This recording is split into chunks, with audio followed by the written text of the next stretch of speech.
Welcome to Discover Lafayette. I'm Jan Swift. Discover Lafayette is focused on the people and rich culture of Lafayette, the gateway to South Louisiana in the region we call Acadiana. This episode of Discover Lafayette is made possible by the generous support of Lafayette Convention and Visitors Commission. Please visit their website at lafayettetravel.com to find out more about current activities and events. As most of you know, Lafayette is known for its family-friendly music festivals. Festival International is the largest international music and arts festival celebrated each year in the U.S. right here in Lafayette, with over 300,000 people attending this event for 5 days each April in the last week. Showcasing our warm joie de vivre, visitors travel here from around the world to experience our inviting culture here in Acadiana. It's really impossible not to enjoy this multicultural musical group event, which represents over 20 countries and focuses on our Acadiana and Francophone connections. I'm really excited to welcome to the show today's guest, Scott Feehan, who is Executive Director of Festival International. Scott's a local guy. He graduated from Como High and then UL with a degree in information technology. He opened a drum shop on Johnson Street in 1998 that's still operating today, Scott's Drum Center, and he also operates a music school, Acadiana School of the Arts. Scott now serves as the Executive Director and began his service as a board member and then board president. He also served as volunteer interim director before being hired in May 2016 as permanent executive director. And I love this information about Scott. He actually started attending the festival in 1992 and met his Canadian wife at the Fais Dodo stage in 2001. They now have 2 children who are also growing up with festival. Scott, thank you for joining us. Thanks for having me. On Discover Lafayette. So I called Scott this week. We're here in the holidays, Christmas 2017, and thought this would be a great time for you to look ahead and tell us about Festival International 2018. And before we do that, I'd like you to please share your background. I know you're a musician and you didn't just end up at Festival International. So if you can talk about your musical roots and your roots here in the community. Yes, I did grow up playing drums. I was a drummer. And I think I had aspirations and I thought I was a good musician for several years. And it was when I actually opened up the drum shop that I started seeing real musicians play. And in my mind, I thought, I went to school and I'm educated and look, I can play all these rudiments. And I really, in my mind, I thought I was a good musician. And slowly but surely, I realized and kind of learned that wasn't my place. They were better. Oh, they were a lot better. So we opened up a music school, and I was able to surround myself with good musicians, and I was hoping at some point it would kind of soak in by osmosis. So I think my role was always more in the organization and kind of the coordinator type of standpoint. And we did music camps, rock camps, camps for little kids, and I had the drum shop for years. So that was always my more natural fit.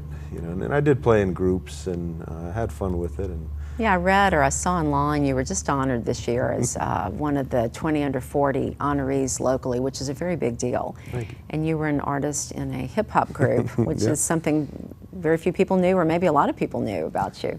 Yeah, people get a kick out of that. The ones that remember that group, it was a fun group, and we had a good time. Yeah. Did that for a few years. And, it seems like a former life now. Yeah. So one of these days I'll get back to playing. Well, good. So I guess as a 15-year-old artist, musical artist, you started going to festival and must have really enjoyed that. That was in its infancy. It had started a few years before. And you must have really enjoyed that yearly event, getting to see musicians from all over the world come here. It changed my life. I mean, I remember looking at the pocket, and a friend of mine took me out there, and I remember looking at the pocket guide, and I had no clue who any of the groups were, where they were from, but I just remember every act we would watch. It was music I had never seen or experienced before. Beautiful and really incredible. Oh, it was unbelievable. Yeah. And so we went back the next year and the next, and just year after year. And I remember in my mind for most of those years, I I didn't know who put it on. I didn't know how it happened. To me, it was magic that fell from the sky in downtown Lafayette once a year. And we'd show up and we'd experience some of the most incredible music we'd ever experienced. And we'd go away for a year, we'd come back and it was there. Right. So I really took it for granted. But what a great time of year, though. It's in April every year, so it's, you know, beautiful weather. It's not hot. Typically it's sunny. You know, we hope it's sunny so that it's a success. But it's just it's a big collaborative effort. And while you've mentioned that, Scott, we were talking before the filming began, it's just like Mardi Gras. People show up, it's free, and I don't know that a lot of people understand that this is a major production. It's like almost producing a movie, to get all the moving parts together, to make sure the artists, the lodging accommodations, I know they have to pay taxes on income. There's so many things involved that for those of us who just fall out of our car and walk downtown, I mean, we don't really get the gist of it. So let's kind of go forward, if you don't mind, and talk about your board work. How did you end up volunteering to serve on the board of festival? I had always, since I opened the drum shop, I had supported the festival by donating backline or helping any way we could. And in 2009, a good friend of mine was running the Lafayette stage area. And I offered, I said, you know, it's time, let me start volunteering, tell me what you need. So I volunteered, I think, one shift that year. And the following year, when he was planning, I sat with him and I said, you know, Chris, I'm ready to pay my dues. Whatever you need me to do, just let me know. And he kind of looked at me and said, really? I said, yeah, what, you know. And so he asked me to run one of the booths over there. So, and I remember telling him, I said, look, that's fine, I'll do it, anything you need. If possible, I'd rather not give up my Friday or Saturday nights. So you can enjoy the festival, And he said, yeah, it's fine, but he knew, and I knew what I was getting into. You got reeled in. I got reeled in. So I ran that area the first year, then the next year I was nominated for the board, and I knew a lot of the board members because of our involvement. And once I got on the board, it just seemed like there was one step after another, and I got deeper and deeper, and you know, I got on the personnel committee, dealing with the staff and HR, and then I was the VP of production, and you know, overseeing. Well, with Diane, it's tough to take a lot of credit when Diane is involved. She really handles. Who's Diane? Diane's our director of production. What's her last name? Harris. Okay. She's been with the festival for 15, 16 years. So she's committed. She's committed, and she organizes all of the logistics, from the setting up of every single tent to the sound, stage, lighting, water, electricity. You know, we have to set up an entire grid downtown just for electrics. To support the power. Yeah, I want to say we have somewhere between $50,000, $60,000 of electrical equipment with poles and cables, and so she organized. So I got involved with production, and then my last year on the board, I ran for president, and I think 3 weeks after I took over as president, our director resigned, and there you were. Yeah, I got sucked in again.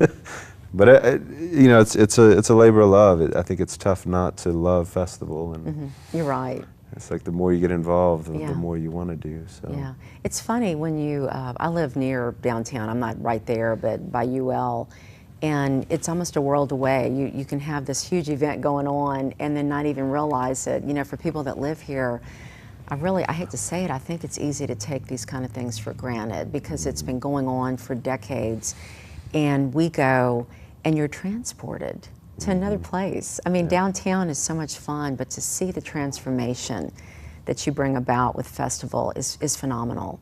The artists from around the world, I mean, the craftspeople, the people selling things from their native countries that we would never see, much less the music that just is dynamite. It's another world. It is. And all free to people that choose to attend. Yeah, and that was part of the original mission. You know, it was started in '87. So in '86, the founders got together, and that's when the oil crunch of the '80s happened. So part of the reason they wanted to form this festival is to help stimulate the economy and give people something to be proud of, to have in Lafayette, something they had never seen before. So they did want it to be non-ticketed. They wanted it to be accessible to everybody, even if you had lost your job. So we really try to stay true to that today. And it's hard. It's tough. Yeah. I mean, talk about that, because I was saying, I used to go on a jazz fest. We pay for parking, we pay to get in, and it's kind of expected. But here, you've been over backwards to keep it at no charge. So let's talk about what it costs to put on festival. So our total budget varies, and it varies for some of the on-site expense, like beverages and things like this that are affected by the festival itself. But it'll vary between $1.2 $1.5 million. So that covers the artist, their travel. Yeah, so next year well, let's talk about last year. Last year we spent about $250,000 on musicians, street animation. I mean, that includes getting them here, paying them to play, putting them up in hotels. We have to transport them from a hotel to and that's a whole nother world that I hadn't seen until even 3 years ago, just the Musicians Village. Yeah.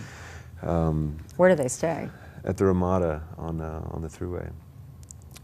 So you put them on the bus to get downtown? No, we have vans. Right. We have a whole team. It takes a lot of people. We have a whole crew of people that are dedicated just to transportation. Yeah. So $250,000 for that, and then production. It's almost $400,000 on sound and stage, lights, tents. You rent everything, or is this something that we own some? With the grid, we set up. We have our own electrical equipment. We have some of our tents. We have some of our pin booths. A lot of the white tents that you see, those are rented year to year. So there's a lot that goes into it, and we have our staff. We have 4 full-time staffers and That's 2 not very part-time. many, right? So we depend also on not only the money that we have to raise, and so a third of our money comes from fundraising efforts throughout the year. So that's individual donations from $10 up to $3,000. That's small businesses from $3,000 to $5,000, and then the corporate, which goes. It's a wide range. So that's about a third of what we have to raise, and then another third comes from kind of on-site sales, whether it's beverages or merchandise or anything else we can sell on site, and then the other third, you're talking $300,000 or $400,000. We just have to get creative. It's special events. It's some grants. We just have to. We work all year long to try to figure out how to raise that money, and then you get through festival, and hopefully you have a good one. Yeah, with no rain. Yeah. Right. And then you just start over. You have to raise the money all over again. So do you get funding from local or state government? Yeah, we do. So we get some in cash. So from the city, we get $52,000. Now on top of that, there's a ton that they invest in with police and security. Right, protection, and then the streets, keeping things clean. I'm sure the public safety gets involved. And then electricity and manpower to help us set up the electrical grid. So we do get a lot of support from the city in that regard. We get a little bit from the state in the form of various grants, right. But you can't count on that every year. Is that something you have to ask for every year? Yeah, it's a lot of paperwork. And, I know you've written grants before. I mean, it's and not only is it paperwork, but you also have responsibilities. You have to account that you spend it like the way that you said you would. So if we have 15 different grants and each one has different logos, have to go here, and it's a lot to manage. So you raise about $1.2 to $1.5 million to make this go on. What is the impact to our economy? Do you have some guidance you can give me on that? Like, what do people spend? And we must generate a lot of tax revenue from sales. All the merchandise, people staying in hotels that visit, all that. Yeah, and it's a great question, and it's such a thick answer. The last thorough economic study that was done in 2008. It was the B.I. Moody School of Business that did it, and they tried to come up with what is the impact, including spend at restaurants and Yeah. hotels and stores and convenience stores. Gasoline and just all the things people buy. Everything that comes with people coming here. So when they finished, they attributed an economic impact of $49 million to the local economy. That's incredible. That's a lot It's of unbelievable. spending, and that's almost 10 years old now. Right. And I'm an eternal skeptic, and I'm an analytics guy in my other life, so even if we cut that number in half, It's a lot. It's a ton. Yeah. So I'm a small business guy, so that's what really drew me to festival, and I realized the economic impact. So we started looking at numbers internally, and we tracked, like in our merchandise booth, for example, we've tracked people from as many as 48 different states purchasing stuff in our merchandise booth. And half of the money that we made in that booth came from outside of the city. Oh. And a third of it came from outside of the state. So if, it's tough to correlate all this stuff, but if it's not just me and you buying things. Right. Yeah. And that's money we would not see otherwise. Right. And if you can extrapolate that at all to that 49 million or the 20 million or whatever it is, if 10 million of that's coming from outside of the city, Right. that's a lot. It's a real impact. And I'm bringing it even farther. If they're here in Lafayette spending money, and let's say they're driving from around the country, or even traveling here from other states or in other country, they're probably not just coming to Lafayette. Right. If I was coming here, I'd want to see New Orleans, and I may want to go to the state capitol. So Lafayette is impacting our whole region, Right. all while people are having fun. Well, that was part of the design when the organizers moved it to the weekend that we do it. It's the first weekend of Jazz Fest. So the thought behind it was exactly that. People can come down, they can come to Festival International, then they have a week to kind of travel and see the state, and then go see Jazz Fest on the following week. Which is also a don't miss. I mean, we've got a lot of good things going on here that time of year. And another part of this that can't even be measured in any sort of economic impact study, but when we organize for groups to come in, we're not just putting music on a stage, we're coordinating with, last year, for example, we work with LIDA, we work with Le Centre International, the International Trade Center. In fact, Philippe Gustin is one of Festival's founders. He was back right at the table at the beginning, the first meeting. So last year, one great example was if you remember, we had the Chinese drum and dance group. Well, there's a new direct flight from China to Houston now. So Chinese tourists are starting to travel to Houston, and they're taking I-10 going all the way to Florida. Yeah. So we were working with LCVC and Le Centre International to try to figure out how to put Lafayette on the map to bring some of these tourists here. So we got that group, and we had some support from some of the Chinese business people. And so those are the types of discussions that most people never hear about, but or know about. I hadn't heard that. Right. So when we book groups, there are a lot of collaborations going on, and with LIDA, Greg Gautreaux invites business leaders to come here during festival. So it's the behind the closed doors. So you have the celebration going on in the streets and in downtown, but behind closed doors, there's business deals and there's a lot of things happening. Right. So we want to be strategic with what we do so that we are truly an asset to the city. If the Lafayette Consolidated Government has some initiatives or some goals that they want to do, how can we work with them to, there's only so much we can do, but we want to do everything we can. But you can partner with some of the right people. So the original focus was the connection between Acadiana and the Francophone countries. Is that still the only focus? Are you saying that they're reaching out some to other countries, or was that just an isolated incident about China? No, that was when it was actually right before I took over as president. Was it 2 or 3 years ago? Is when I met Philippe Gustin. And we sat in this room, and if you've ever met Philippe, to me, he's one of those guys, he's just incredibly intelligent. When he starts speaking, I just want to listen. Yeah. He made a point that stuck with me. He said, when we started this festival 30 years ago, all we really had to latch on to was our Francophone heritage and culture and roots. So we reached out to our sister cities, and that's how we got things off the ground. Fast forward to today, Lafayette's a much more diverse town, he said it's time to reach out to these other communities. So the other, we have a big Chinese community in Lafayette. Have a big Laotian, Indian community. So we reached out to the Indian community last year. We had some Indian artists come in. And so that's what we're trying to do now. We still obviously pay homage to our Francophone heritage and roots, but there is room, if we can get other communities involved, I think it makes it that much more special. Yeah, that's really interesting. And Philippe is, for people that haven't met him, I mean, he's given so much to our community. He's quite a guy. Yeah, and he's very humble. He is humble, but he's a doer. Oh yeah. Yeah. He actually, I heard a story, not from him, because he would never admit this, but when he was, this is in one of the early days, and I mentioned this earlier, there are 3 times in festival's history that I know of that it almost went belly up.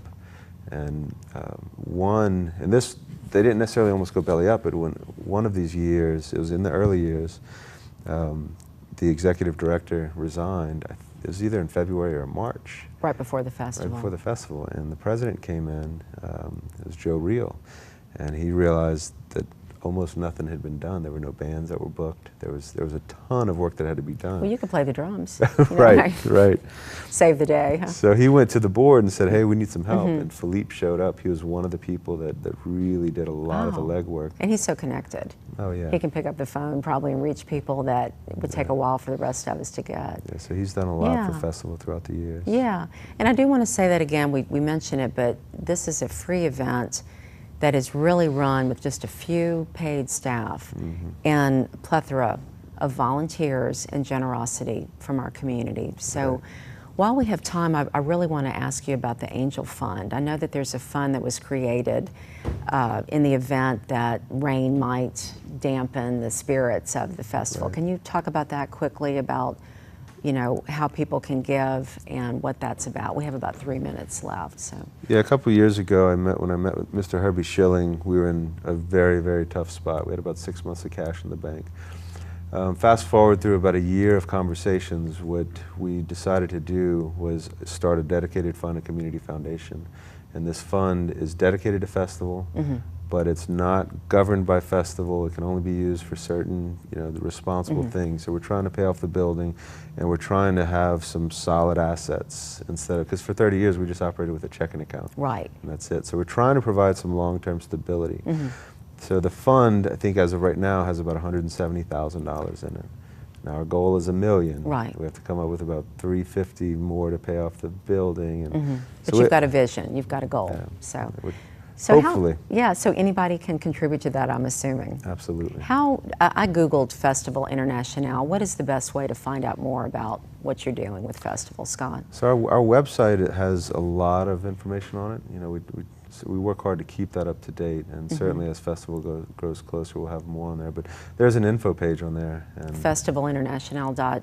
.org. Okay. Yeah. And there's a support link on there, so if you want to contribute, it's from $10 to $3,000, whatever it is. And we have sponsorship opportunities, so there's a lot of ways people can contribute. And I know it's fun to volunteer, so for anybody that would like to work at a booth, help sell T-shirts, whatever, they can contact you, Scott Finn, at festivalinternational.org. Is that's the best way you're saying? Well, and we normally open that up in February or so, and we'll have that on the website. You can click on there, sign up, and it's a lot of fun. Yeah, I want to wish you the best. I know that it'll be, is it April 25th through 29th? 29th. 2018, downtown Lafayette. I want to thank you, Scott Finn, for all you do for our community. Thank you for making time today with Discover Lafayette. And I'd like to thank you for joining. This show, again, as I said, has been made possible through the generosity of Lafayette Convention and Visitors Commission. That more can be found out about them at LafayetteTravel.com. And this interview and all of our interviews for Discover Lafayette can be seen on our website, discoverlafayette.net. You can also subscribe to the podcast on iTunes or anywhere that you get your podcasts. Thank you for joining us today. I'm Jan Swift with another episode of Discover Lafayette.